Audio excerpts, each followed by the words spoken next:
Assalamu alaikum. Welcome to my YouTube channel. Myself Ikra Baloch, a clinical psychologist. Today we will discuss about unhealthy communication pattern. आज हम बात करेंगे कि unhealthy communication क्या है। For example, लोग आपसे आकर बात करते हैं, किसी ने आपको कोई बात कही है, तो हम क्या करते हैं, हम उस इंसान की बात को या तो टोटली नेगेटिव ले लेते हैं या तो टोटली पॉजिटिव ले लेते हैं। हमें ऐसा नहीं करना। या हम मोस्टली ऐसा कर रहे होते हैं कि अगर हमें किसी ने आके बात की है तो हम उसके अंदर से अपने मतलब की बात निकाल लेते हैं और बाकी सारी चीज़ों को नेगेटिविटी में डाल लेते हैं और एक चीज़ को पकड़ के हम लोग बैठ जाते हैं और हम लोग कहते हैं कि बस यही सही है, बाकी जो भी है वो गलत है।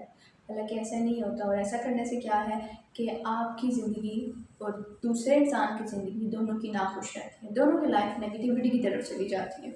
इस किस्म का रवैया बहुत गलत होता है। मोस्टली हमारी फैमिलीज़ में ऐसा हो रहा है, घरों में या बच्चों के साथ ऐसा हो रहा होता है कि जो बड़े हैं वो बच्चों की कोई हरकत देखते हैं तो उसके अंदर से एक चीज़ को निकाल के पकड़ लेते हैं, बाकी सारी निगलेक्ट कर देते हैं और उसी एक चीज़ को पकड़ के इंसल्ट करते हैं, बच्चों की बात नहीं सुनते। इससे क्या होता है कि बच्चे भी एक्सप्लेन करना छोड़ देते हैं। मोस्टली फैमिलीज़ के अंदर जो डोमिनेंट पर्सनालिटी होती है या सेल्फ सेंटर्ड पर्सनालिटी होती है वो ऐसा ही करती हैं कि अपनी एक बात मान ली, किसी ने बात की, वो एक बात पकड़ के बाकी सारी को निगलेक्ट कर दिया। इससे क्या है कि हमारे फैमिली रिलेशनशिप ख़राब हो रहे हैं, हमारी कम्युनिकेशन गैप बढ़ रहा है, हम लोग कम्युनिकेट नहीं करते। क्यों नहीं करते? कि हमें पता होता है कि उस इंसान ने हमारी बात नहीं सुननी, नहीं समझनी, उसने अपनी सिर्फ एक कहनी है, एक पकड़नी है और बाकी हमारी सारे निगलेक्ट कर देनी है। अब ये बात भी बहुत अहम है कि जो लोग सेल्फ कंट्रोल्ड होते हैं वो क्या करते हैं, वो सिर्फ अपनी ज़ात को अहमियत देते हैं, अपनी वैल्यूज़ का ख्याल रखते हैं, वो किसी दूसरे की वैल्यूज़ का ख्याल नहीं रख रहे होते। उनके लिए सिर्फ उनकी सोच, उनके एक्शन इम्पोर्टेंट होते हैं। अगले की सोच, अगले के अल्फाज, अगले के एक्शन मैटर नहीं करते। तो हमें ये सोचना चाहिए कि हम अगर इस दुनिया में आए हैं तो हमने यहाँ पे अच्छा टाइम गुजारना है, अपने रिलेशनशिप को स्ट्रॉन्ग करना है, हमने किसी को अपने फ़ायदे के लिए इस्तेमाल नहीं करना। मोस्टली ऐसा होता है कि हम अपने फ़ायदे के लिए दूसरे इंसान का इस्तेमाल कर रहे होते हैं। इससे क्या होता है कि हम जब दूसरे का इस्तेमाल कर रहे होते हैं उससे हमें अपना मकसद भी हासिल नहीं होता, हमारा लॉस होता है और साथ ही साथ दूसरे का भी लॉस होता है।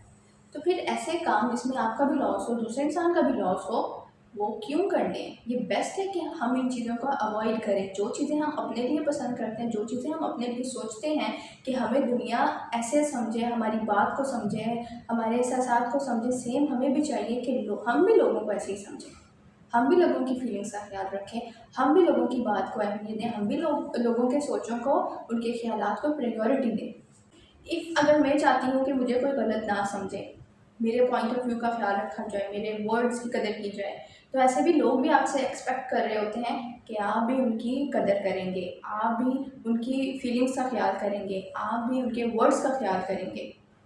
तो जो चीज़ आप दूसरों से एक्सपेक्ट कर रहे होते हैं वही लोग आपसे एक्सपेक्ट कर रहे होते हैं। इस चीज़ को समझें कि अगर आप हर इंसान की बात के अंदर से एक नेगेटिव चीज़ निकाल के पकड़ के उनको सबको ब्लेम करेंगे, लेबल लगा देंगे, तो लोग भी आपके साथ ऐसा ही करेंगे।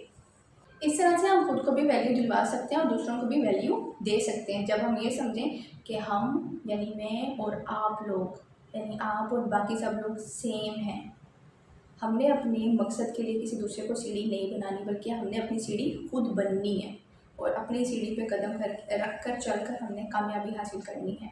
इस तरीके से आप अपनी कम्युनिकेशन को भी बेटर बना सकते हैं, अपनी पर्सनैलिटी को भी बेहतर बना सकते हैं और अपनी लाइफ को भी बेटर बना सकते हैं। Hope you guys like my this video. Do share and subscribe my channel. Thank you so much for watching.